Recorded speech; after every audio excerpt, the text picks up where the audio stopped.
Ayan, ayan, ayan. Makakatikim na po ako guys ng dragon fruit. Dragon fruit. For the first time. Ayan guys, titikman ko na yung dragon fruit.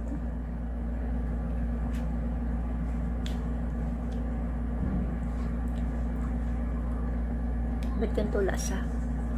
Matabang. Matabang siya.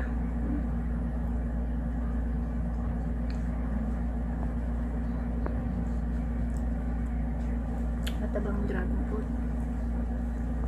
So, pero okay naman, matabang lang. At least nakatikim ako.